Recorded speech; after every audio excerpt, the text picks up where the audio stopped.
Welcome to the channel Tribe. This episode is a part of our webinar series Tribecast. In this episode, we are having Michael Bolton talking on the topic logic of verification.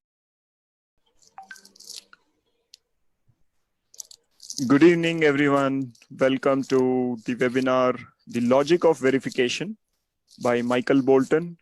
Thanks to the Test Tribe community and thanks to Michael Bolton for accepting this request. And just a few sentences about Michael Bolton. His website is Develop Sense.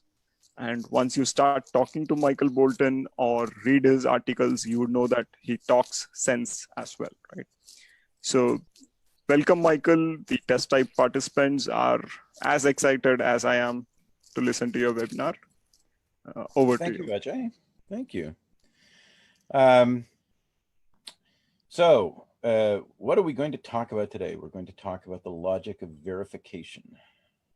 A lot of people talk about verification in software testing, but they don't very much talk about what it means. And so we're going to do a deep dive today into that subject. So let us begin. The big ideas here is that there is a logical basis to verification, and verification is often misunderstood and its logic is often ignored.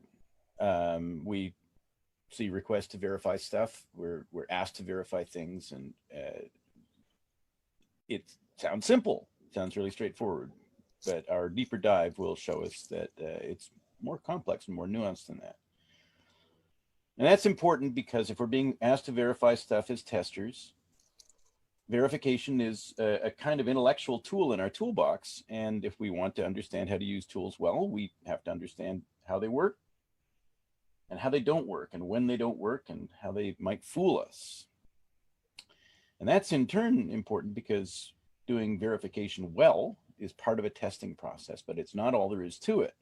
Testing also has to include not just the answering of yes or no questions.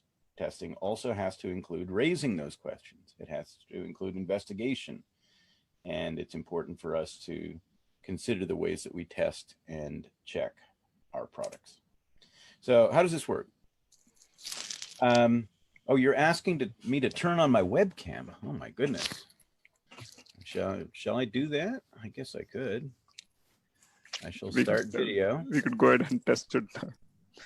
Check it. You cannot start your video because the host has stopped it. Well, that's what it says. Okay, so there I give you the permission. Oh, my goodness. Give me, so you insist that I start my video, and yet I require your permission to do it still. Let's see. There we go. Do you see me? Yes. Yes, you do. Okay, so I'm With going a to try colorful to shirt. Indeed. I'm going to try to look at the screen and not forget to do that. I may glance away from time to time. My camera and my screen are not in exactly the same place. I've got two screens working here. So we have a product of quality, and then that quality is uncertain. So let's call that product, just for fun, let's call it product P. And so we want to find out things about it. We want to learn things about it and understand it. So one way to evaluate product P is to put it inside another system. We'll call that product C. C stands for checks in this case. We set up a system of checks, and we design C to provide input to P, to operate it, to push its buttons, to move its mouse, to observe it, to compare the output to a specified result, and then to report on the outcome of the comparison. Now, given that, some people might be tempted to think like this. If C reports no problems, we have verified that P is a good product. And on the surface of that, if everything that we're trying to check in product P comes out the way we anticipated, the way we desired, hey, P is probably pretty good. And then if C reports problems, then we verified that P is a bad product. But it might be important to be careful about things like that, because what's really going on in that thought process? To verify something means, according to Chambers Dictionary, to ascertain or confirm or check or test the truth or accuracy of it. To verify is to assert or prove to be true. To verify is to testify to the truth of or to support some kind of statement or some kind of law. That's a kind of legal definition. And then to check items of data input for accuracy, e.g. by having the same data keyed twice by two separate operators and then checked by computer for discrepancies. That is weirdly specific. We looked at that definition, James and I did, we thought, well, were they wearing any particular color lab coat when they did this or what? So in the rapid software testing namespace, verification is, number one, the process of establishing the truth of a proposition. That doesn't just apply to software, that applies every place, that's universal.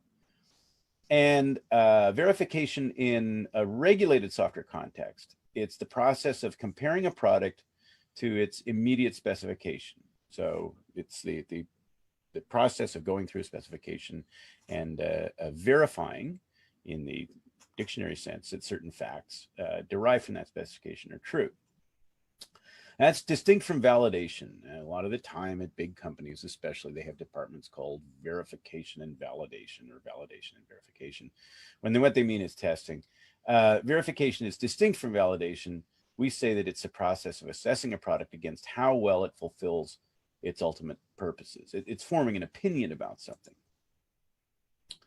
So what is verification? Let's work through the process of figuring out what a verification might be. Something exists. Some of what exists can be known. Some of that can be described in words or symbols. And some of those words or symbols can be expressed in terms of propositions, which are either true or false. And we'll walk through some examples. But again, verification is the process of establishing the truth or falsehood of a proposition. A proposition is fancy philosopher speak for an ordinary everyday statement that has a truth value. It's not a feeling. Verification is a reasoning process, and it happens via a logical process within a logical system.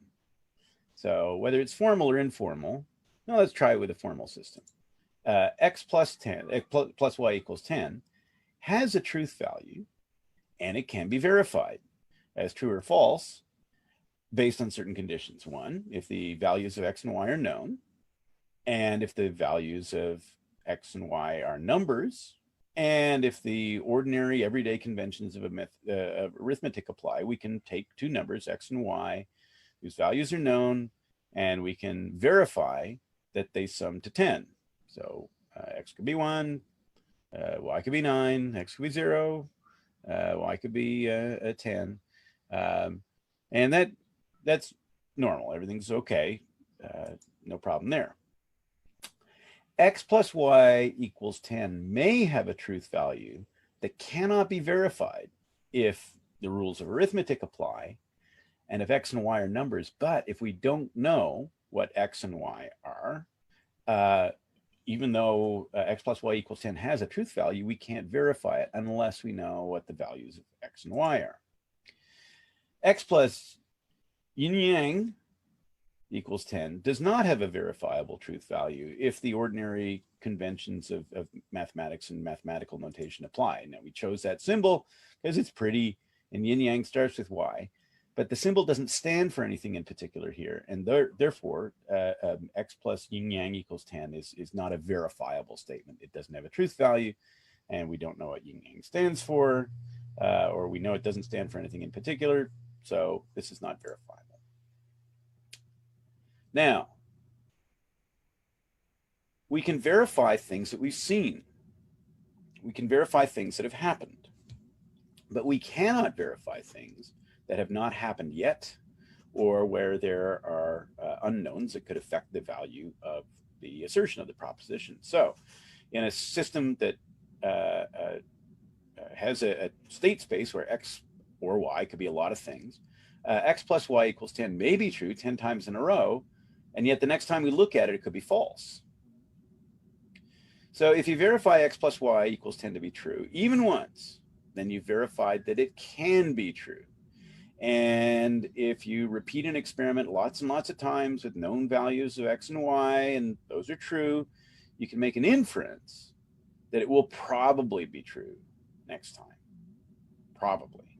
But unless you check every possible state of the system, including possible states that you're not even aware of, that you don't know are possible, you can't verify that x plus y equals 10 will certainly be true.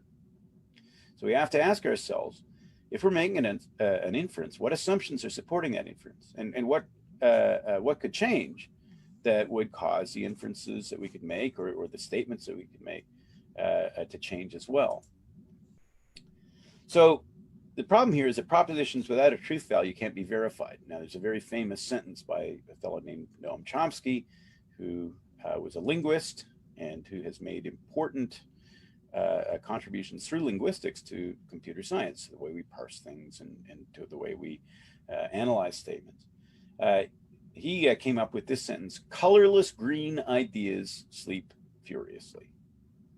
Now, syntactically, there are no words that are in an inappropriate position in that sentence, but they don't make sense. It's meaningless. Green idea can't be colorless. Wait a minute, ideas don't have color anyway. So far as we know, they don't sleep. And how could they sleep furiously if they don't sleep? So all the normal stuff in there, there's two adjectives, and there's a noun, and there's a verb, and there's an adverb, and they're all in the right order, and they're all in the right place, but the sentence is meaningless. So that can't be verified, that statement. Also, statements about the future can't be verified until we get there. So we can't say there are no bugs in this product. We can say there are no bugs that we've observed so far. Our checks will find all the bugs in the product. Well, that's a statement that can't be verified. We don't know that. And in fact, it's almost certainly not possible for reasons we'll get to later. Customers will be satisfied with this product. Well, that's an inference based on what we know about the product and what we know about the customers. But that's something that can't be verified. Now, we could, if it's a statement about the future, we could verify it to this degree. We get a time machine, and we go to a set point in the future. And then when we get there, we interview all of the customers and all of the stakeholders, and we ask, so this product that we were building back in 2019, were you satisfied with it? And if they all say yes, we can come back and say, yes, we have verified that the customers were happy on July 15th, 2048. But on July 16th, 2048, they might be unhappy. So even after we've reported status,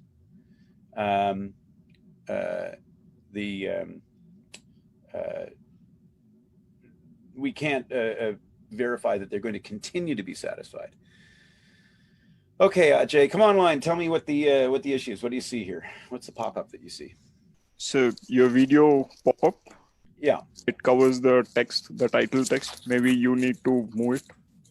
I don't even see it. Okay, great. So nothing can be done. Let's go ahead.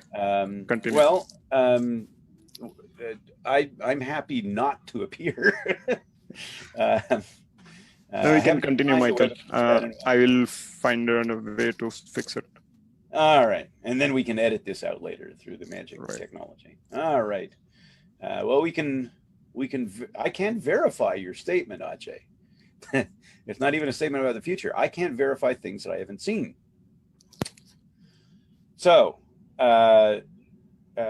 if there are things that we cannot see or do not see, and if there are things that we cannot see because we're not there yet, we can't verify them. So let's jump here to some things that maybe we can and can't verify. What I can observe now is knowable here and now. So I can say that the product does not appear to be in a crash state. That's a fact. I can say, yep, it doesn't currently appear to be in a crash state to me. But that may be true, but it doesn't mean that the product won't crash or that it didn't crash invisibly and silently. It doesn't mean that it won't crash with different data. It doesn't mean that it won't crash right now if I move the mouse or type a surprising key. The statement that the product does not currently appear to be in a crash state doesn't tell us anything about what's going to happen in the future. Maybe it will crash in a minute. Trouble is that what I care about might be more timeless and more universal. The product shall not crash. But this is a statement that cannot be verified empirically in the world. That's why it's important to, oh crap, what's just happened? Oh, only fooling. The issue is that we can't verify that we will not be surprised. We can verify that there's a problem. We can't verify that there's no problem. Now, here's another example. What I can observe is knowable here and now. I'm able to read all the buttons on the screen. I see a screen with buttons, and I can read everything that's on them. And well, that's true. I can assert that that's true. There are buttons here. I can see them. I can read them. But the fact that this is true does not mean that it will be true for all buttons in the product. It doesn't mean that it'll be true for all time. It doesn't mean that it'll be true in all browsers in every possible state, for every kind of person, under all the lighting conditions, with all the different variations on JavaScript and CSS. And it doesn't mean that there are buttons that should be there that I can't read. It doesn't mean that there are buttons off the screen that I can't see. So we can verify that we're able to read all the buttons on a screen, but we can't verify something else. We can't verify that the product shall be reasonably easy to use. Now, we can get the opinion of people. We can validate that, that the product is reasonably easy to use to some person, but that person might encounter something later on where they find the product difficult to use. And so the statement, this product shall be reasonably easy to use, cannot be verified empirically. It can be validated, can't be verified.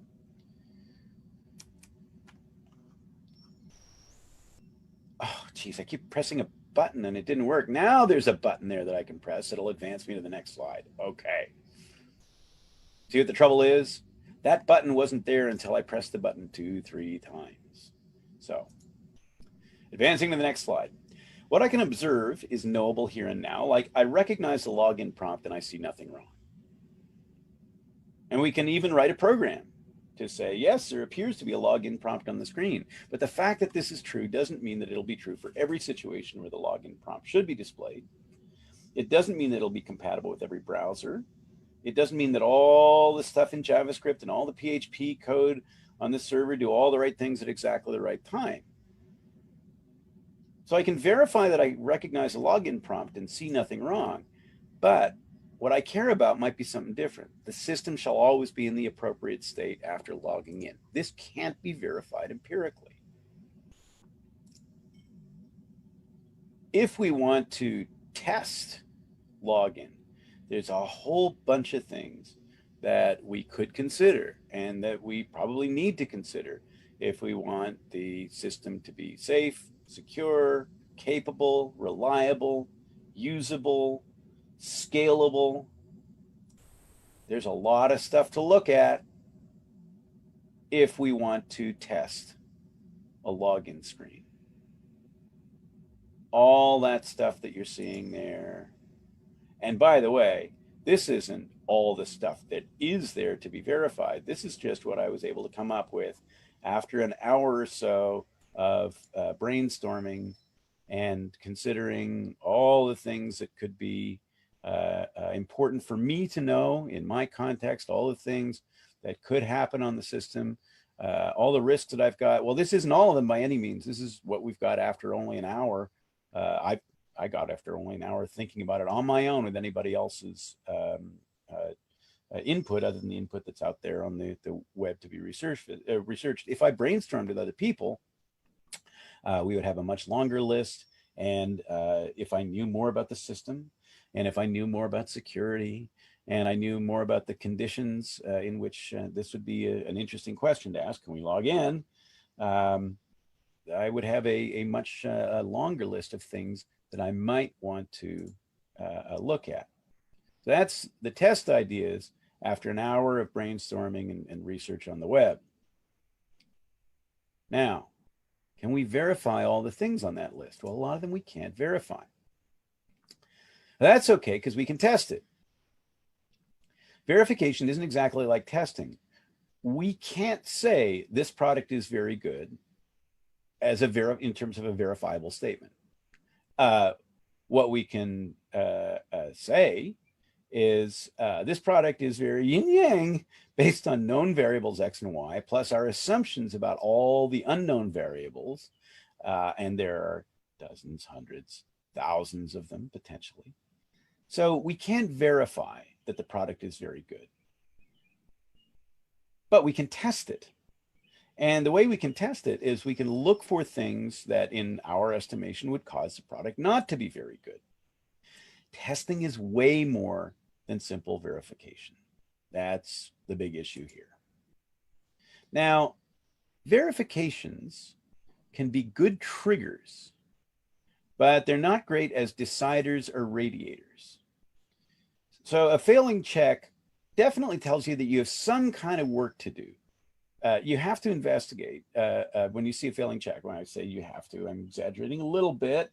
Nobody has to do anything, but failing a check suggests that you have work to do.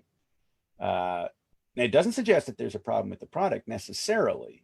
It suggests there might be one, but you're going to have to look into it, because we cannot presume that the checks are perfect, and we cannot presume that our notion of what is important is perfect. We have to investigate and see what's going on with the product. So a failing check simply tells us, oh, something to look into here, something about our assumptions, something about our check, something about the product. We got to look into that. That's a trigger heuristic. A heuristic, by the way, is a way of solving a problem that can work and that might fail. I hope testers are familiar with the notion of heuristic. Everything in testing, indeed everything in engineering, is based on heuristics. A trigger heuristic is a special kind of heuristic. It's a means of becoming aware of a situation that requires your attention. So there's a situation, and we see something that prompts us to pay attention. That's a trigger heuristic. Failing checks almost never decide that the software is bad, because our first question is, well, wait a minute, why did the product seem to fail the check? Could the product be broken? Could the check be broken?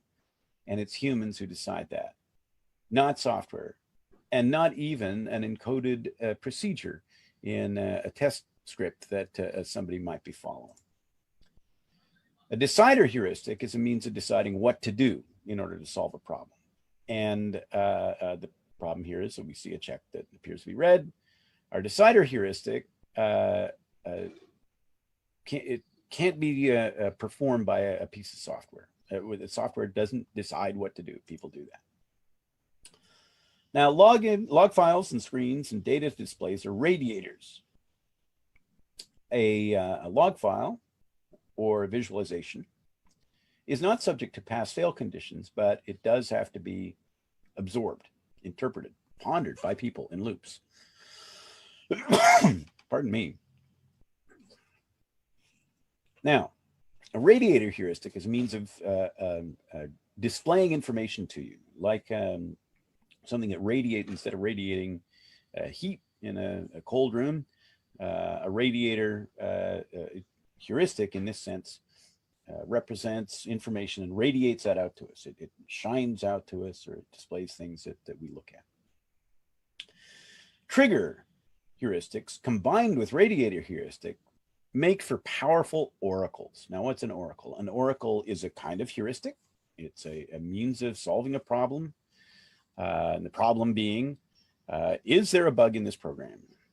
So an oracle is a heuristic by which we recognize a problem, a bug, when we encounter one in testing. So I'm going to go through a few slides here. Here's what you need to know in order to understand these slides. This data represents the end of 131 therapy sessions for a medical device. There's a class 3 medical device. James and I have both worked with the company that produces this medical device. And this is some data that James was asked to analyze. And these sessions were all performed in a single day. Each line of data starts when the piece of software commands a shutdown of this medical device. Now, here's how the medical device works. It delivers healing energy to the patient. It is a device that an operator sits at a workstation, and then at some distance away, there's a zapper that zaps the patient with healing energy. And it continues to do so until the person sitting at the workstation stops the zap. So that is done through a software that's under the control of the human operator. And when that human operator commands shutdown, the system that we've got here recording the let's just call it the voltage, the power of the system, or wattage, I guess we'll call it wattage. Measurements are in watts. And so the line of data starts when the software says, okay, shut down, and continues until we hit at least 10 measurements. That is 1 second, because the measurements are every 10th of a second, of sufficiently low power. And the acceptable time to achieve safe power is 1/5 of a second. That's 2 columns on this chart. So let's look at this data. Wait a second, we can't actually see the data. What we've done here is we've done a zoom blink radiator oracle. And if the premise is that 2 columns in the chart represent 1/5 of a second, we don't even have to look at the details. We don't have to look at the individual data points. We can see already, because we've got way more than 2 columns here. This is 1 second here. This is 2 seconds. We got way more than 2 columns. So if fail matters, then every session here is a failure. Now, of course, we can't see very much from this, so let's use something that's going to help our eye a little bit. What we've done here is we've set up a measurement by which 1/100th of a watt power ratings or greater are illustrated in red, and everything after that is illustrated in black. Well, this looks pretty odd. A couple of times the power seems to come on again after it's been turned off, here and here. And there's quite a lot of variation in when we get down to something close to an acceptable temperature, or an acceptable wattage rather. So let's see if we can look at a little more here in our zoom blink radiator. Okay, we've got 1 watt in red. We've got less than 1 watt, a greater than 1/100th of a watt in a yellow or amber. And then we've got less than or equal to 1 watt set in green here. Green is a safe power level. Now, this is interesting because the sessions that were done in the afternoon, that is after about the midway point, seem to have more trouble with shutdown. It's the yellow bits are getting longer, and there's some cases where the red bits go quite a bit longer than they seem to go in the morning. So what's going on there? Well, of course, we don't know until we've looked at this and analyzed it some. Let's see what happens as the temperature is getting cooler and cooler and cooler. Okay, so now we've got red as 1 watt, orange or yellow as 1 watt down to 1/10 of a watt. And then we've got the gray stuff somewhere between 1/10 of a watt and 100th of a watt. And now we can sort of see the profile. Kind of easier to see what's going on there. We're getting close in the afternoon sessions, but still this leaves the question open. How is it that the temperature is remaining higher than it ought to be? Easier to see that in this diagram, in this radiator. So then James, in his analysis of this, made another move, which is, instead of using our coloring, let's get Excel to do it. And all of a sudden we start realizing that some tests have a much higher initial power reading. And that helps us to notice that actually these tests are being performed with 2 different power ranges. And then from that, we notice that the shutdown seems to take longer. We see a little bit more of a sea of yellow here and here and here when we're coming from higher power levels to start with. So maybe there's something miscalibrated in the equipment. Maybe the machinery is not set up properly, or maybe it stays hotter later in the afternoon, or maybe these sessions at the bottom are much closer together. Well, no verification process can tell us about that, the kind of reasoning that we'd have to use to figure that out. Now, here's another display. If we go from the initial power down to 90%, less than or equal to 90% of what the initial power was, and then down to 1/10 of a watt. And I think actually that is down into the safe zone. So it's into that. And then how long does it take to go from 90% of the original power rating down to 1/10 of a watt, not 100th of a watt, but 1/10. So this is actually starting to look a little better. Let's see how fast the system shuts down once it begins to shut down. And when it begins to shut down, then things look a little better, especially if we wonder if the acceptable rate of power is 1/10 of a watt instead of 100th of a watt. And then let's line it up. Let's take the data and center it on the first things that are less than 90 degrees of measurement. And from this perspective, if we look at it, there are only 2 columns here. In most cases, we can get down to the cool enough level in a 2/5 of a second. If we say that it's 1/3 of a second, then almost all of these look just fine. So if 1/3 of a second instead of 1/5 of a second is fast enough, and if we decide that our low threshold for power at 1/10 of a watt is safe enough, then we could be okay. Well, here's the thing about all this. In order to come to these kinds of conclusions and to raise these kinds of questions, we can't just do that with automated checks. We need this process of reasoning, questioning, studying, modeling, generating ideas, overproducing ideas, abandoning ideas that we've overproduced, and recovering ideas that we've abandoned. We need to visualize. We need to ask ourselves questions about risk analysis. So when anybody asks us to verify a product, what they really mean, I think, is they mean for us to go through that process. And that's way more than just verification. Well, let's go back to our initial set of our little model there, where we've got a product inside a checking system. So what happens? We get C to operate the product. We get C to tell us about the checks that it performs. And C reports that P is good. Now that is true, can be true if and only if C is good and P is good too.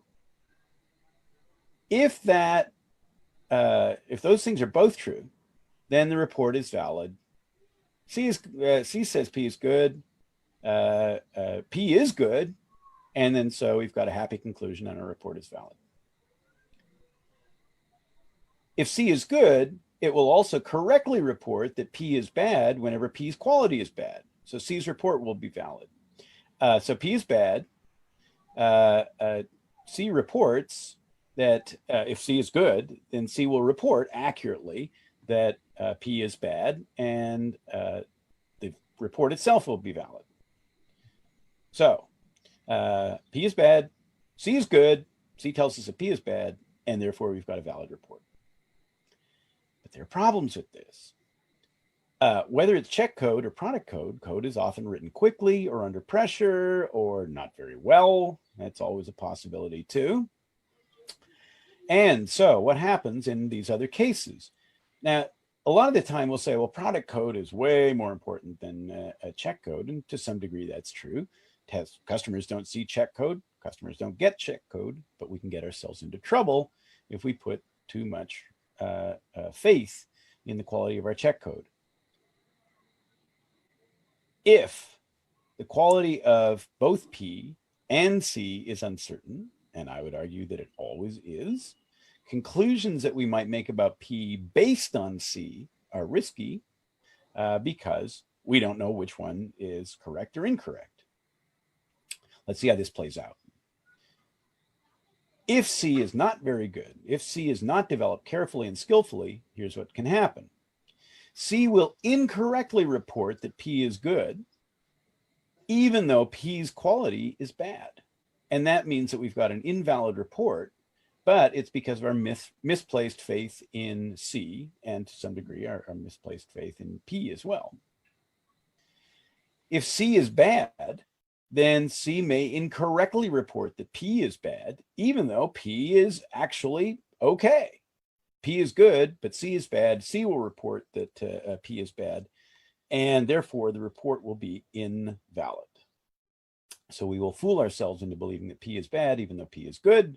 And in the opposite case, we will fool ourselves into believing that P is good because C is bad. So unless we know C to be good, we can't be sure about the validity of the report. And that's a problem. Because without investigation and analysis, we can't be sure of the quality of either C or P. We need something more than simple checks in order to come to an informed decision about the product. And if you think that's bad, that's only the beginning of the problems.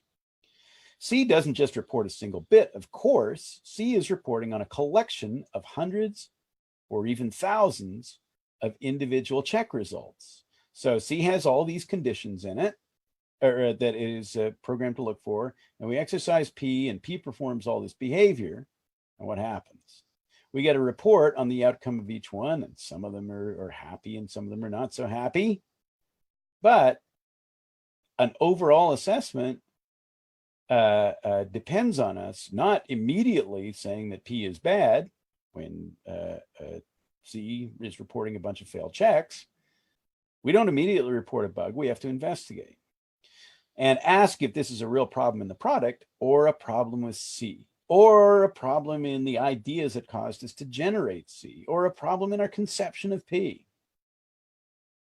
We've already seen that neither failing checks nor passing checks are always valid. So here's what can happen in this case.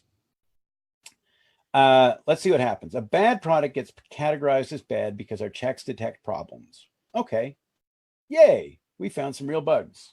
Hurrah. Then other things can happen, though. A good product can get categorized as not known to be bad. Remember, a checks can't show us that a product is bad or good. A check can only show us that a product is not known to be bad because no problems were found. And so our conclusion has to be a little bit more nuanced. Our checks are looking for problems, but if our checks don't find problems, that doesn't mean there are no problems. All we know is that our product is not known to be bad. Now, another thing that could happen is that we could get a good product categorized as bad incorrectly because one of our checks is wrong. Now, that's actually not too bad news because the product's still okay. Then the checks are wrong and the investigation caused us to waste some time. So that's not an entirely happy outcome, but it's pretty good because the product's okay. Another thing that can happen with our checks, though, if we invest too much trouble in them, is that the product will get categorized as not known to be bad because none of our checks were good enough to detect that kind of badness. So here we say that our checks missed real bugs. Now, our checks can be good if we believe that 1 and 2 are likely, and we believe that 3 and 4, problem of unreliability in our checks, is unlikely, and if our checks don't cost too much. So that's important. Our checks have to be reasonably inexpensive. Now, there are other problems too. Some people dismiss checks that report intermittent failures as flaky. They say they're flaky checks. But I don't believe there's such a thing as flaky checks. I would believe that there's flaky interpretations of the outcome of checks, but there are no flaky checks as such. The checks do what they do. They're not intermittent. They're reporting on something that is in itself unstable. It's not the check that's unstable. It's not a flaky test. How do we know that they're not problems in the product? We say, oh, it's just a flaky check, and we're tempted to dismiss it because our desire to have a product that, with lots of happy outcomes, turns out to be really, really crucial and really, really important. So we tested the idea that the product is flaky, or are we just dismissing the idea that the checks are flaky? Plus, if the checks are consistently flaky, why bother with them? Why run them at all if they're just a bunch of flaky checks? I don't want to be disturbed by noise in my testing process. So if a check is consistently inconsistent, I want to get to the bottom of why it's inconsistent. And if it's something that is not helpful to me, then I just want to get rid of it. I don't want to go through this evaluation every time. What are we doing to use checks more powerfully, to check more broadly and more deeply? Well, I observed that people don't seem to be doing that very much. They set up a bunch of check infrastructure and they don't necessarily put it to use. We could use lots of variations in data, lots of variations in timing, lots of variations in sequence. Once we set up checks, we can use parallel algorithms in order to check the product. You know, all kinds of stuff that people don't do. Most of what we see is you're now logged in. In addition to all that, there's some things that aren't really checkable, not easy to check at all. Things like testability and maintainability. Things like usability. Well, there are aspects of usability that can be checked. There are things that we can say about usability that can be brought to bear through checks. Accessibility checkers, for example. And that doesn't tell us that the product is usable just because a product passes all of the accessibility checks. And what are we doing to find problems that aren't found by automated checking? That's a question that we have to ask. A lot of people say that automated checking allows more time for exploratory testing. Is that true? Well, maybe we should get down to the bottom of what exploratory testing is. We might have more time for exploratory testing if the checks are inexpensive to develop, quick to run, easy to interpret, easy to analyze. But there's a catch. And the catch is if we're investigating lots of failing checks, then we're not going to have more time for exploratory testing. That's going to get in our way. The checks will become a distraction if there are too many checks that are requiring investigation and analysis. On the other hand, we might have fewer failing checks if we do more exploratory testing earlier. Huh? Well, maybe we better understand what exploratory testing is. We must learn what testing is. I've been using the word exploratory in quotes here because of something kind of important. Let's call this checking and not testing. Checking is operating a product algorithmically to check specific facts about it. What we mean by that is we operate and observe the product and we interact with it in specific algorithmic ways to collect specific observations about the product. And then we apply algorithmic decision rules to the observations that we've made. And then we report the outcomes and the outputs of those evaluations algorithmically. So a check, in the sense that we're talking about it here in the rapid software testing namespace, a check is like a spelling checker, something that goes through the product and looks for misspelled words, words that aren't in the spelling checker's dictionary. But that doesn't mean that those words don't exist.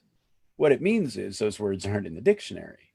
And they may be new words. They may be words that are not well known. There may be words that are deliberately misspelled for an effect. Harry Collins, in his work, explaining what machines and humans can do, uses the example, I'm spelling this word weird incorrectly to prove a point. And he spells it W-I-E-R-D, which the spelling checker immediately flags and which a human would immediately dismiss as not a problem. And that's important because there's a human judgment that goes into this stuff. And machinery, automated checks, can't tell us about intentions, can't tell us about desires, what we want from the product. So this is analogous to editing. Just as a spelling checker helps people who are doing editing. A spelling checker does not do editing. And we don't talk about a spelling checker as automated editing. Similarly, we should not talk about automated checks as automated testing. There's a big difference there. Now I'm going to pause something because for just a second, somebody in my neighborhood is doing something obnoxious, which I don't want you to hear. Maybe they're stopping, maybe they're not. We'll see what happens. So a check can be performed by a machine that cannot think, but which has the virtue of being very fast, very precise. Or a check can be performed by a sufficiently disengaged human being who has been told not to think, just follow the instructions, do what we say. So this is what happens in manual checking, where testers are given a set procedure to follow. But notice something important here, that quick and slow refer to the speed of behaviors that we can observe. It refers to algorithmic evaluations. The machine does not recognize unanticipated trouble. The machine doesn't recognize problems that transpire that it has not been programmed to recognize. So checking is all right, but checking is mostly focused on confirmation. Checking is a tool by which we perform verifications. And there are problems with verifications. So that to escape those problems, we have to do more than checking. We must test, investigate, explore, experiment, gain experience with the product, discover things about it, if for no other reason than to improve the quality of our checks, to decide what a good check might be. Checking is always embedded in testing. Checking is always embedded in testing. Computers can do a lot quickly, but they're not very fast at recognizing unanticipated problems. So what's testing?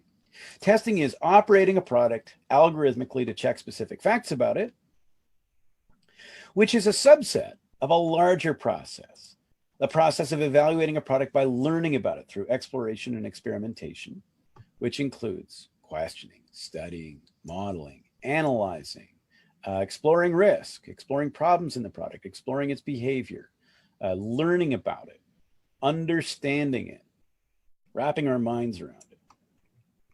That includes sometimes checking, but checking is a subset of what we do when we're testing. And in fact, testing is even more than that.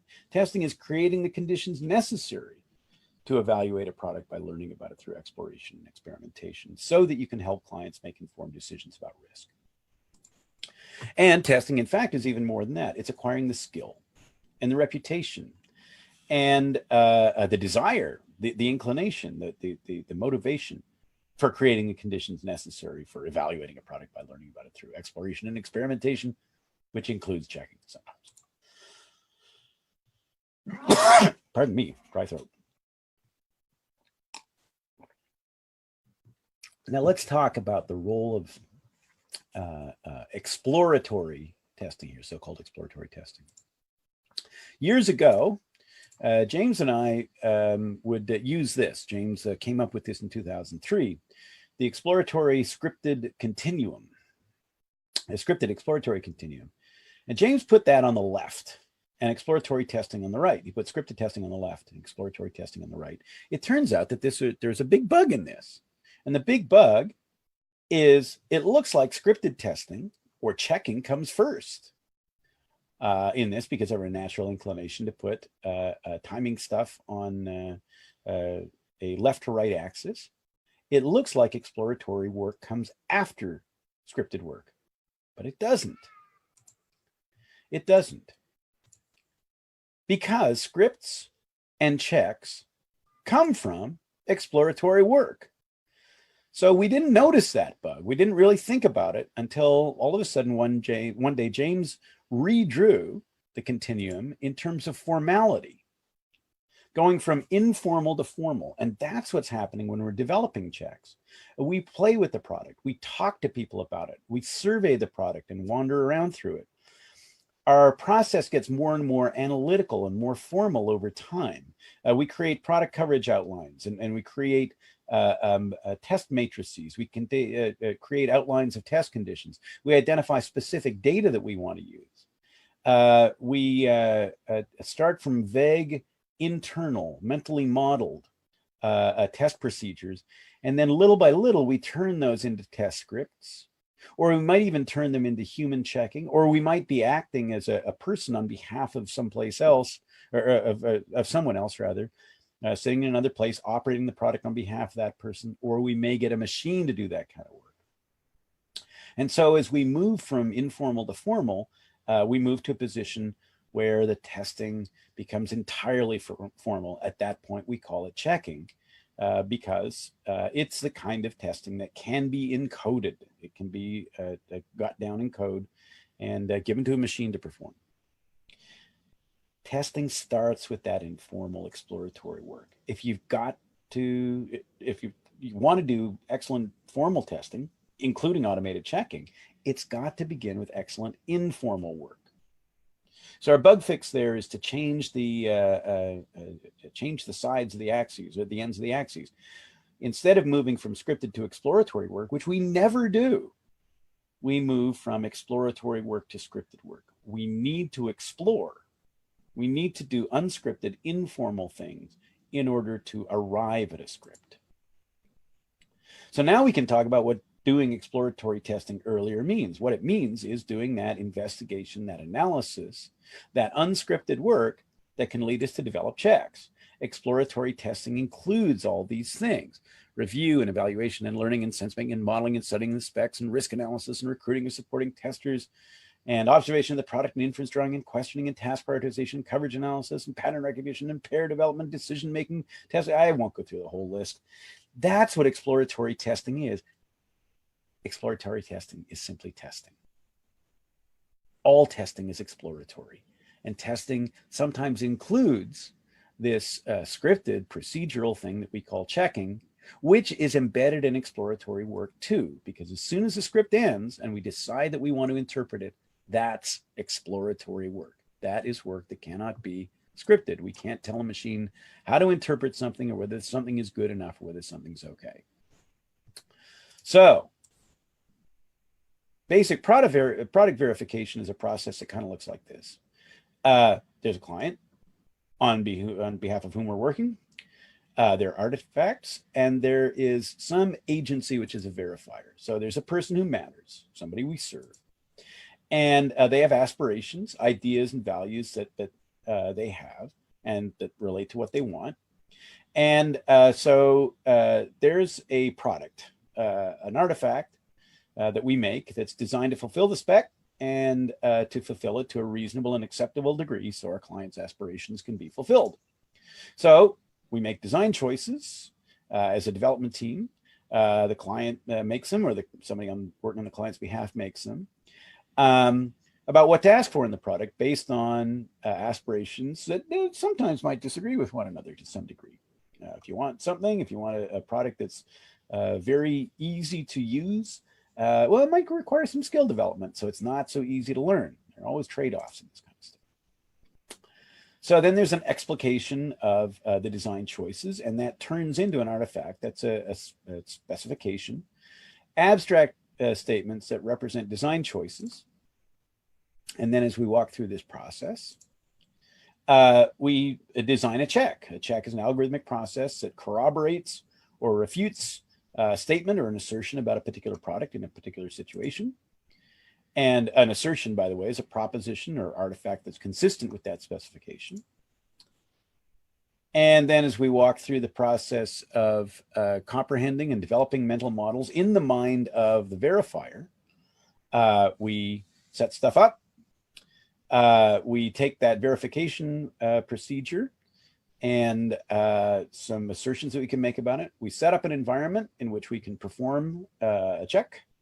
And so there we go. We go to a verification environment. We interact with the product in specific ways. We collect relevant data. We take the collected data and we evaluate it into pass or fail kind of statements about the product. So how do we come to a better understanding of the status of the product and the quality of our checks? Here's how we do it. We embed that checking system into another system called testing. If automated checking is to be valid, if it's to be reliable, if it's to be cost effective, it's got to be embedded in a process of testing.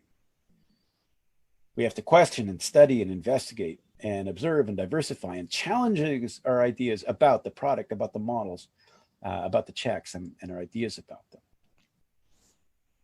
Verifications are like a web that the spider makes in order to trap stuff, in order to trap certain kinds of things. But like webs, checks are imperfect. We have an imperfect web that does some stuff. There, the web is catching some things and letting others go through. Yay, we found some real bugs. Whoa, what's that stuff? That's leaves and litter and stuff in the air. Oh, those are not real bugs and they distract from our attention. Yay, there's no actual problems in the product, but dang, we wasted some time. Here's a case. No problems that the checks can find when stuff goes through the web. That's okay. Here's a case, though, where bugs can fly through the web. And it's our job as testers to maintain the web, to make the web, to manufacture the web in which we're going to attempt to trap those bugs. And it's our job to keep it up to snuff. In that sense, we're kind of like social spiders, not just individual spiders. Certain kinds of spiders are social and they work together. Some spiders, like some testers, spend their time keeping stuff maintained. Some testers help to groom the product. Some testers help to clean the web and tidy up the test environments and act in more kind of supporting roles. And other testers are the kinds of people who directly and without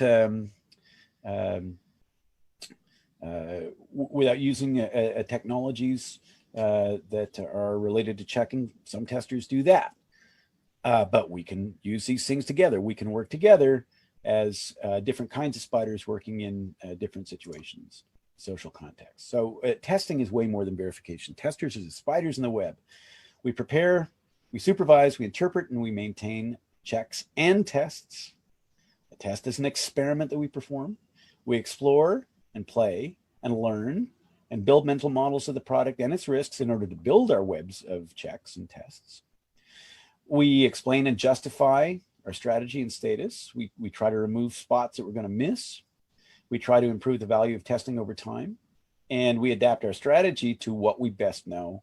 And we adapt our strategy to the context of the product. When we're fixated on verification, when we're thinking of nothing other than automated checks, when we're obsessed with that, that can lead to poor coverage, poor sampling, low diversity, weak oracles. This is a map of walks that James has taken around Orcas Island. And you'll notice that by staying on the roads and by staying on the paths and on the fire roads, that he's covered some parts of the island, but not others. So you've got to be, if you believe that there are risks hiding in these places in here or in these places in here, you've got to be prepared to cover those and not just stay on the normal road prescribed by our checks or by our scripted tests. So what are the workarounds? Instead of verification, let's consider falsification. We can't verify the hypothesis that the product is okay, but we can falsify the hypothesis that the product is okay.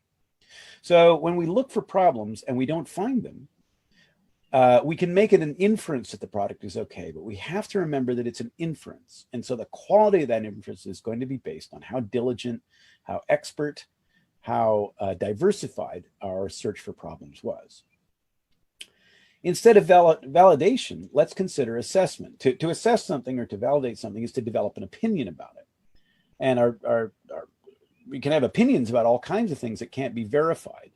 Our job is to arrive at an informed assessment, an informed idea about the product, whereby we can come to a reasonable conclusion, an assessment that the product reasonably fulfills its needs and has a reasonably low number of serious problems that would impinge on its quality. Another workaround for some of the limits of verification is to remember what we can and cannot say about the product. We can't say there are no bugs. We can say we haven't seen any bugs so far. We're not aware of problems in the product. Nobody has said that they're unhappy with the product. None of our experiments have revealed things that would make us unhappy, but we can't say that there are no bugs in the product, that everything is okay, only that everything seems to be okay. So to finish up, excellent verification is part of a testing product, a testing process. Excellent verification is part of testing, but it's not all there is to testing. It might be useful, but it falls short of what testing actually is. To test is not just to verify the product, but to investigate it, to challenge it, to interpret it, to make inferences about it, to explore the space around the product, to talk to the people who use the product, to consider people who've been forgotten in our analysis of who is going to use the product and who is not.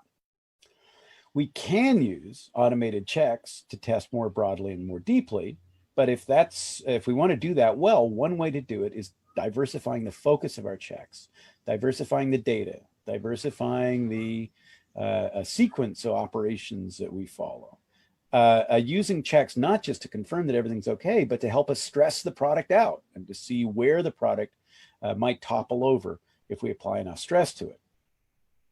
There are lots of things that can't be checked.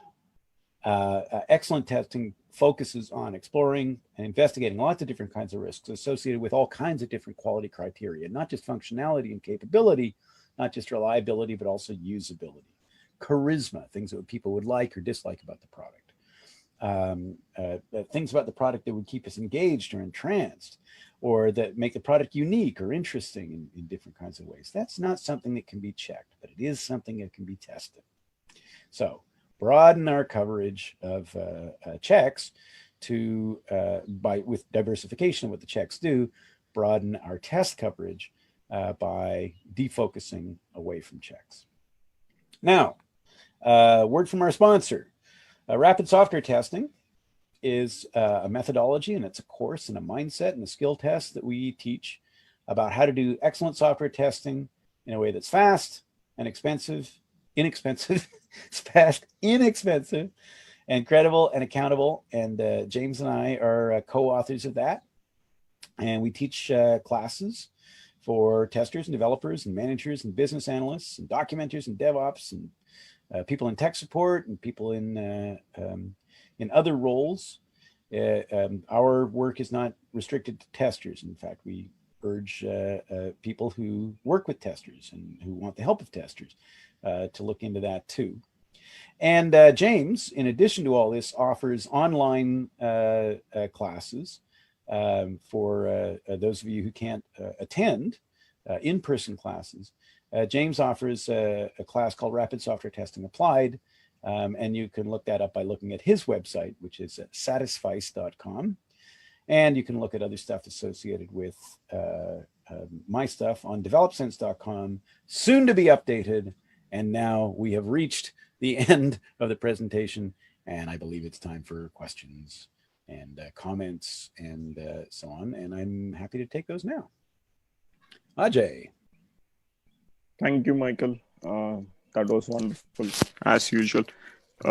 Just to get started with questions, I would let Raj, there's already a question in the chat. Okay. Are you able to read it? I see a Q&A thing. Where's the participants, panelists, remote, more? The chat. Oh my goodness, there we are. Alt H, okay. Oh, all right. Let's have a look at what we got here. Yes, everybody loves a login mind map. I'm willing to share it with people, but there's a catch. And the catch is, I want you to develop one. There is this thing that happens in testing, which I think is really kind of bad, where we sort of ask for we ask for a handout, and I'm prepared to give a hand up, but I think it would be a really good idea if you want a copy of that login mind map, and it's just a mind map. It's not a comprehensive test strategy or anything like that. It includes elements of it. If you want a copy of that, here's what I'd like you to do. I would like you to have a go at it yourself. I would like you to take an hour and come up with a bunch of login ideas, as I did. Now, here's why I want you to do that. The reason I want you to do that is twofold. First of all, it'll give you some exercise, and exercise and practice is really, really important in testing. If you don't practice, you won't get better. But the second reason is I worry that if I give you my list, you might fall asleep on that. And I guarantee you, I absolutely guarantee you that if you spend an hour on this exercise and do research and brainstorm and consider risks and consider your own mental models, you will come up with things that I will miss. So I don't just want to hand that to you. I want us to be able to merge our sets of ideas. And that means you coming up with some ideas too. So I'd be happy to share it. But here's the thing. I'd like to see your mind map, and then I'll share mine with you as an exercise. And I agree with from the test trial. I guess that must be Mahesh there. While the mind map is great, our goal should also be to learn how to think clearly and deeply as demonstrated in the mind map. And I agree with that. All right, what do we got here? Oh dear. Many industry studies and surveys are indicating that the technology advancements like artificial intelligence, blockchain, driverless cars, and cloud computing are gaining more adoption across the industry. What changes do you think we need to make to our heuristics towards testing software built around these newer technologies? We have always been doing this. I wish everybody would just relax about these things. Of course, we are going to have to change our heuristics, and of course, we're going to have to adapt. But for heaven's sakes, we can do that, and we know how to do that. We know how to do that by analyzing risk. We know how to do that by creating mental models. We know how to do that by diversifying our notions of data and where it comes from. All this excitement about artificial intelligence, if you speak to somebody who's been involved in artificial intelligence for a while, they will tell you that there's basically nothing new here. People who are taking degrees in artificial intelligence, 1990, a colleague of mine, I hope she'd be happy to have me call her a colleague, Chris McKillop, who will be talking at the Eurostar conference in November. She took a degree in artificial intelligence in 1996, a doctorate, and she says there's nothing new here except for one thing, two things. One is we've got much bigger processing power than we used to have, and another is we got much bigger data sets. But that doesn't mean by any stretch of the imagination that things are going to get automatically better. Every new technology presents risk. Every new technology presents the possibility for things to go wrong. So the way to develop new heuristics, what changes do we need to make to the process of developing heuristics? Not very many, so far as I'm concerned. What changes do we need to make specifically? We need to consider the sources of data that's being fed into machine learning. We need to consider whose biases are affecting that. We need to consider the process by which that data is selected. We need to consider the processes by which that data is validated. We need to develop an understanding of the fact that machines are actually quite simple in terms of what they're doing here. They're doing a statistical analysis of things. They're throwing a lot of spaghetti against the wall and see what sticks. And because they can perform a lot of processes really quickly, it looks like a bunch of little experiments, but ultimately humans are still the deciders of this kind of stuff. And as usual, problems in our software reflect problems and limitations and gaps in our thinking about what could possibly go wrong here. So the fundamental thing we must do as testers all the time, forever, please remember this. We are not looking to see if the product is okay. As testers, we must focus on looking for problems. That's our job. That's what managers want to know from us. Managers want to know, are there problems that threaten the on-time, successful completion of our work on whatever scale that is, What we're asking is there a problem here? So what changes do we need to make to our heuristics towards testing software? In general, not very many, not very much change. We might need to refocus on certain dimensions of risk, on certain dimensions of quality, on certain dimensions of coverage. But in general, everything that has stood well for excellent testing is going to continue to stand well in the future, in those kinds of general sorts of terms. So that's all I'm going to say about that. Are there so many possibility of cases of verification of an application? Can we make the requirement document our Bible and keep scenarios limited to test only what's expected by the client? I think that's a terrible idea. I think that's a terrible idea. And the reason that I think it's a terrible idea is because requirements documents are not Bibles. And in fact, even the Bible, if we think about the Bible or any kind of document as a guide on the way to live, it's only a subset of ideas. It's only an interpretation of ideas written down by people at a certain point in history. And because it's in the past now, once it's written down, it's in the past. Our ideas about what constitutes goodness or badness, or what must be done, or what should be done, or what we want, those things change inevitably. And they are, by their nature, incomplete. If for no other reason, then they don't include instructions on how to interpret things. For instance, here's an example. I can use this because I was brought up in an Anglican household, and so there are certain things in the Christian religion that I can refer to. I'm not a terribly religious person, but there's an instruction that you should love your neighbor as yourself in the Christian religion. And Jesus said it, it's in the Bible. Well, what does that mean? Jesus does not provide us with a direct interpretation of what neighbor means. Love your neighbor as yourself means, and it also doesn't tell us what love means. So even though that's a wonderful instruction, it's a wonderful idea, what it does not include is how to interpret the notion neighbor. Now, some people would say that means people who live in our community. Other people would say, well, wait a minute, it means people who live in a global community.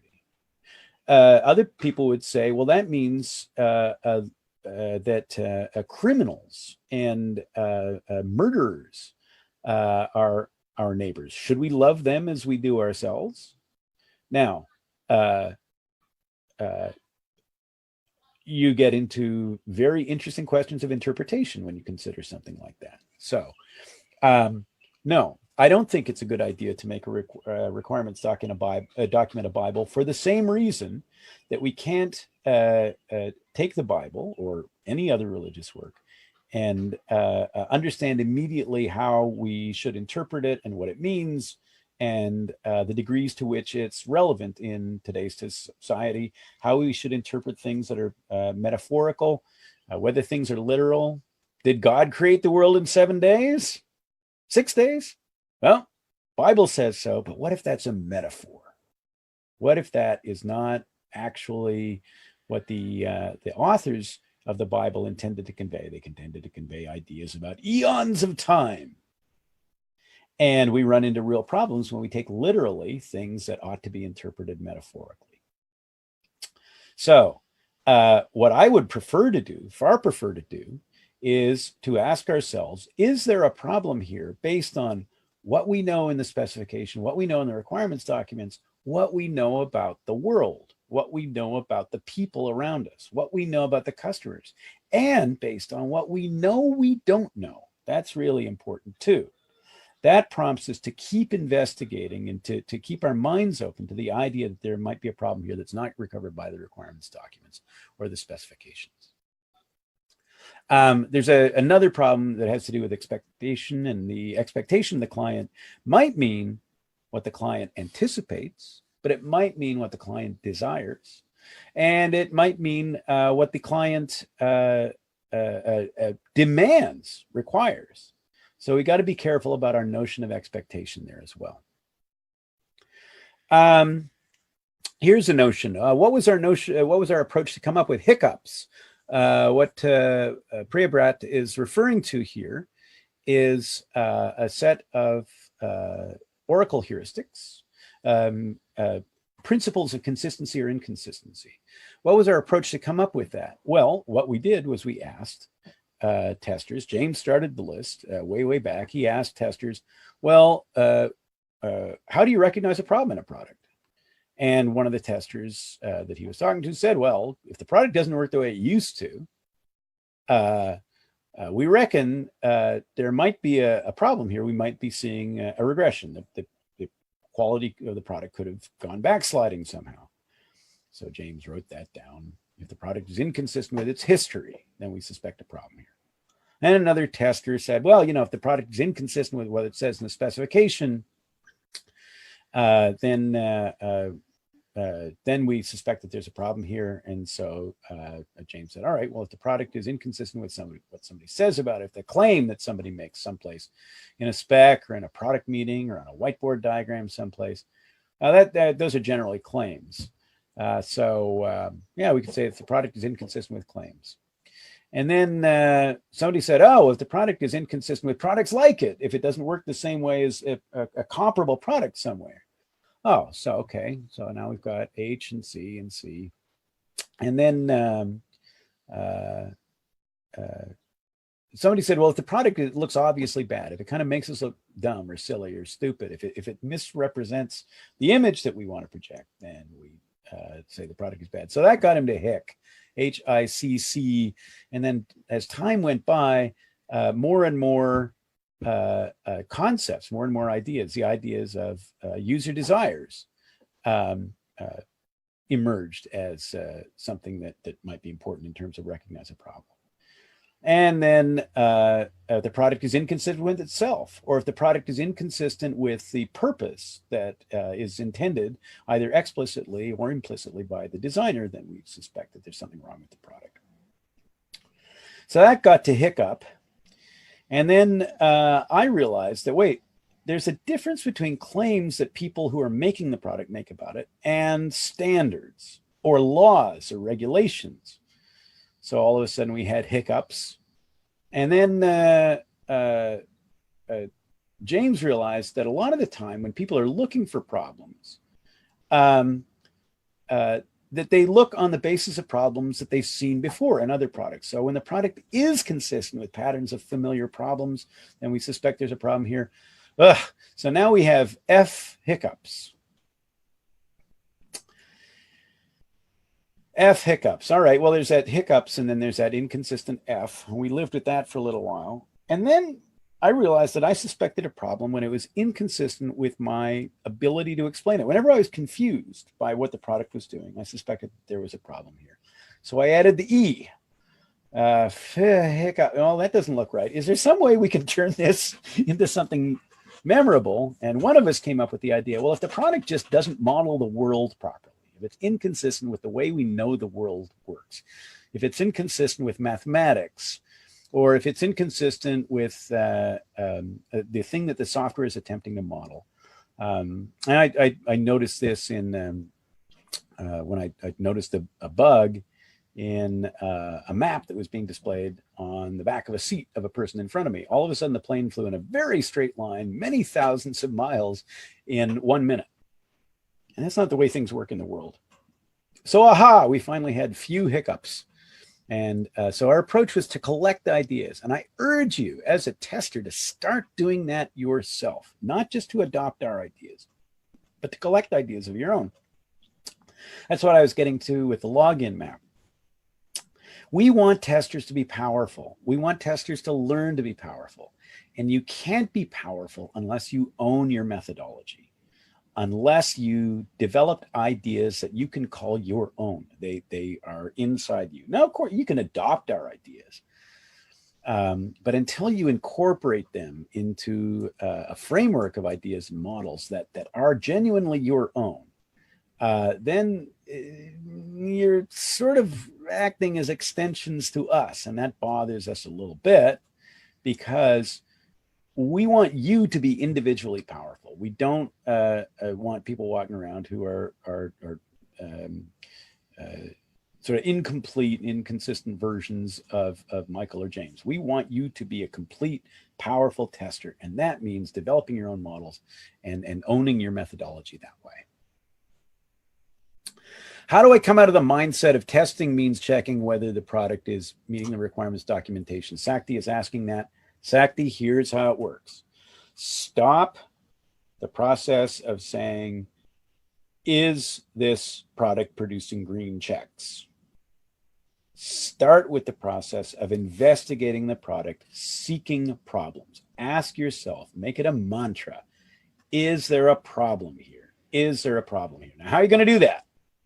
In order to do that, you have to think about things whereby people would obtain value from the product, or in the absence of those things, they would see a threat to value, or a threat of, or a limitation to value. So quality criteria helps with that. Thinking in terms of capability, reliability, usability, charisma, security, scalability, compatibility, performance, installability, and then development-related quality criteria like supportability and testability and maintainability and portability and localizability. Then ask yourself, is the product inconsistent with any of these things? Is there a risk that there could be a problem related to one of those things? Now, of course, you can go deeper on that if you want. For example, compatibility. Let's use that as an example. Compatibility incorporates the notion of, well, does this product coexist in the same environment with other stuff? Is it compatible in that way? Or another way you can think about it is, does the product share its toys nicely? So does a product fit to its platform? So those are all dimensions of compatibility that you might want to promote. If you've got a product that, for example, is an API for another product, then compatibility in terms of interoperability between components, access through that API, that turns out to be really super important. So you might want to promote that in your own model for testing this particular product to something that you single out. And so ask yourself, is there a risk of problems here? That's the way to get yourself unstuck out of checking whether the product is consistent with the requirements documentation. Here's a question from Trina. I absolutely believe and prefer exploring first and then preparing checks and tests. However, it becomes nearly impossible to do exactly that in the current fast-paced development environment. How do you suggest that we approach this problem? Trina, you've got to start thinking in terms of where those checks and tests are coming from. You are exploring first. You are exploring first. No matter what you say, if you are looking at a requirements document and interpreting it, that's exploratory work. It's not scripted. There's no script that will tell you how to interpret the terms and conditions and the ideas in the requirements document. And to the degree that there might be a glossary there, for instance. There's nothing to tell you how to interpret the glossary.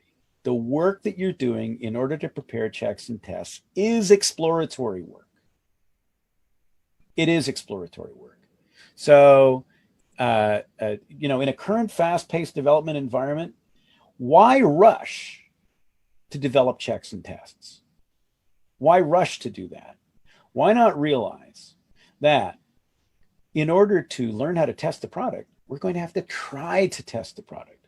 We're going to have to play with the product, interact with the product or parts of the product, or we'll have to play with ideas about the product. It is, to me, a monstrous misunderstanding that's perpetuated, I think, largely by the fact that people don't actually observe what's going on in testing work. Not even testers do this very well, it seems to me. Here's what we have to do. We have to look at what goes into the preparation of a check. And the difficulty that we have with that is it's hard to see stuff that goes into something when that stuff is essentially invisible. when it's mental things, when it is about exploring feelings like confusion or frustration, when it's about mental things like the process of analysis. That sort of stuff gets invisible because it is not artifactual. It's not seen. It's something that happens in people's minds. Representations of that start to come out sometimes, as for example, when we write a check or when we create a product coverage outline. But that's only a fragment, a fraction of what's going on. What's going on, the important stuff, is the thinking process. So, similarly, we've also got to think in terms of exploration as something that we do in response to the outcome of a check. Not just a red check, by the way, but also green checks, checks that seem to be turning out okay. We've got to ask ourselves, are we being fooled by this check? And that's an exploratory process too. So, in today's fast-paced development environment, it is not impossible to explore first and then prepare checks and tests. That's what you are already doing. That's what you are already doing. And what I see in a lot of places is I see people rushing to create checks where the checks are unnecessary, where with a little more explanation, we could realize actually there's a more important check that we could perform, or there's a more useful way to apply a tool other than simply writing up a bit of code to confirm that everything's okay. We can use tools in all kinds of ways, as you saw earlier, as radiators to visualize data.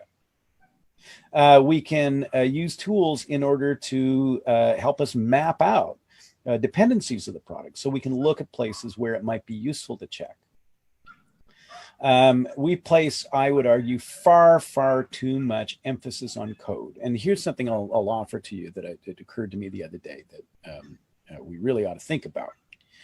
I will argue that all the time that we spend in automated checking, I would argue that we would find vastly more problems if we turned half of that time into code review, if we turn that time into spec review, if we turn that time into analysis of requirements, if we turn that time into questioning, we could get rid of so many problems in the product that get baked into the product when we don't do that stuff. And I would argue we spend way, way too much time coding checks and far too little time exploring risk and analyzing the code that has been written for the product. Now, some people would say, but I'm just a tester. I don't know how to read code, or I'm not qualified to read production code. A strong suggestion I would have is, if you're qualified to write or read check code, you are qualified to write or read production code to the degree that you can start learning about it, so that you can start observing problems in it, you seeing inconsistencies in it.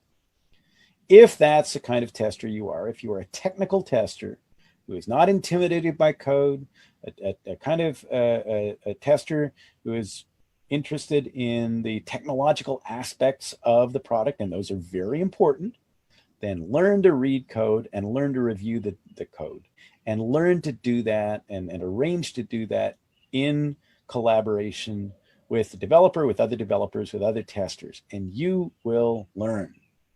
You will learn how to do that. And I would argue that you will save a whole bunch of time finding bugs that later you won't need an automated check to find, and you can greatly reduce dependency and the perceived dependency on automated checking. Right now, we have, I think, a terrible conspiracy going on in the software development world, where we are letting our enthusiasm for writing automated checks, and often writing those checks badly because they're written by people who aren't great at writing code, who've been sort of coerced into writing code, which takes time away from actually engaging with the product. I see lots of evidence that we've got products that have been perhaps well checked, perhaps poorly checked, but nobody's tried to use the damn thing. Interact with the product. Use the product in a naturalistic way. Gain experience with it. And don't refer to that as manual testing. Refer to that as experiential testing, as naturalistic testing, as a user simulation, if you like. But we can interact with the products in lots of ways that a user will never do, but which a tester can do in the search for problems. But let's not call that manual testing, for heaven's sakes. When we do that, what we do is we make it possible for people to say, oh, well, if there's manual testing, there ought to be automated testing. Why don't we automate all the testing? And that just ends up in no ends of problems. Nobody does manual research. Nobody does manual journalism. Nobody does manual programming. Nobody does manual management. Nobody calls themselves a manual manager. Nobody goes to a manual doctor. But testers willingly put this, it's like we paint a target on our shirts saying, come on, get rid of us because we're manual testers. Well, that's ridiculous. We're not manual testers. We are testers. We use tools, sometimes in very sophisticated ways. Sometimes we write code that can help us to test the product. But that's not automated testing any more than a programmer using a compiler is doing automated programming. That's not what's going on. The process of programming is neither manual nor automated. The same is true for testers. I wish testers would stop about it. It makes me upset. Stop calling yourself a manual tester. Start calling yourself a tester. And if you use code, maybe you can call yourself a technical tester, or maybe you can call yourself a tester who uses code. Go ahead. That's okay. Maybe you can call yourself even a developer who writes test code. You could call yourself that too. But let's drop this manual and automated tester business. Let's drop the manual and automated testing business. Testing can't be automated. Therefore, there's no such thing as manual testing, no such thing as automated testing. All right. Priyabhata has another good question here. Making the developers understand the concept of testability and its importance has been quite a tough job, especially in its initial years. How would you approach the same? Do it. That's how I would approach it. Advocate for testability.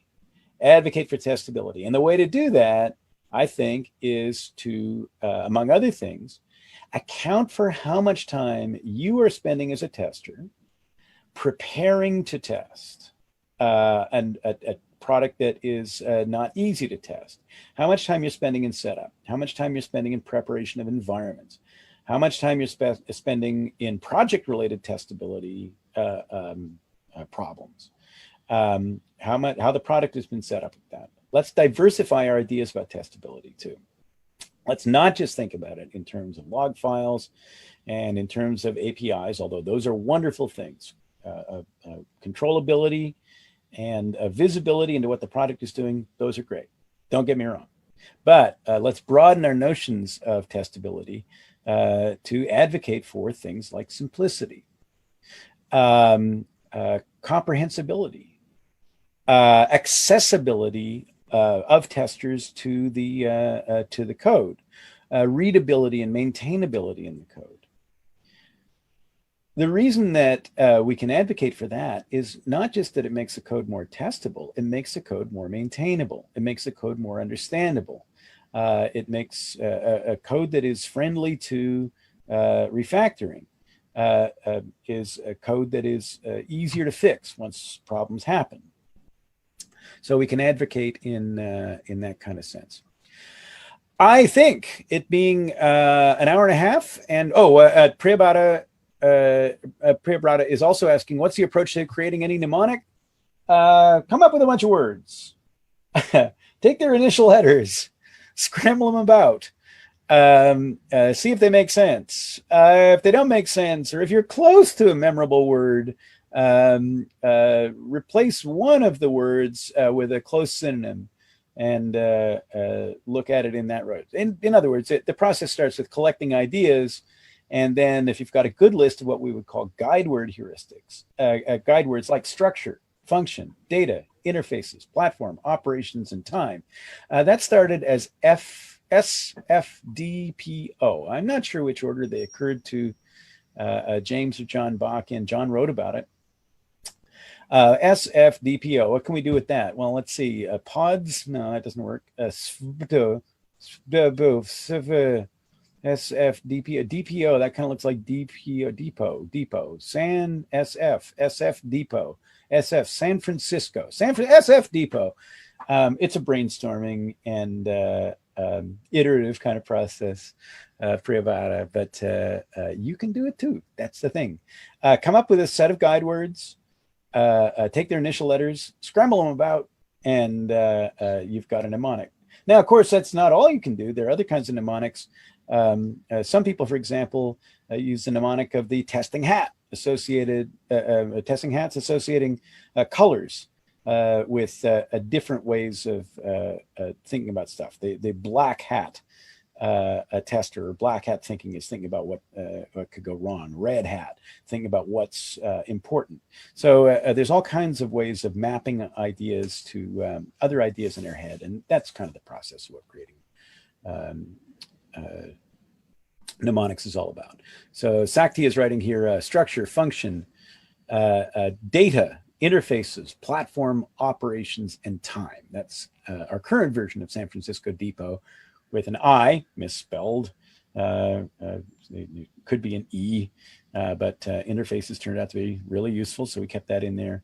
And then we added T, and just like the T in depot, the D in San Francisco Depot is also silent. That stands for time. So thank you, Michael. I have just two questions, small questions.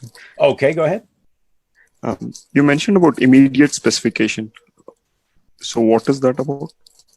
The immediate specification is a specification that has been written for this product right here, right now. Verification in a regulated context is essentially verifying specific facts that are talked about in that specification itself. Okay, thanks. And flaky checks, you mentioned it would lead to, or rather it is poor interpretation. My question is, even if it is not poor interpretation, the interpretation is right, won't setup be a concern? Absolutely. What I'm talking about is the interpretation of flakiness, right? When somebody says it's a flaky test, no, it's not the test that's flaky. It's your analysis of the test that's flaky. Straighten that out. Maybe it's an environment problem. Maybe it's an intermittent problem that warrants further investigation. Maybe it's something that is inconsistent with the models. But let's not put that down to, let's not blame the test or the check for that. Our role is to interpret what it means. So if you've got a check that is consistently inconsistent, my question would be, well, what's that telling you? What are you learning from that? And if it's consistently inconsistent and each burst of inconsistency prompts another investigation, well, that sounds to me like after the first few, you're wasting some time. Stop running that check and get to the bottom of why it's reporting an inconsistent result. So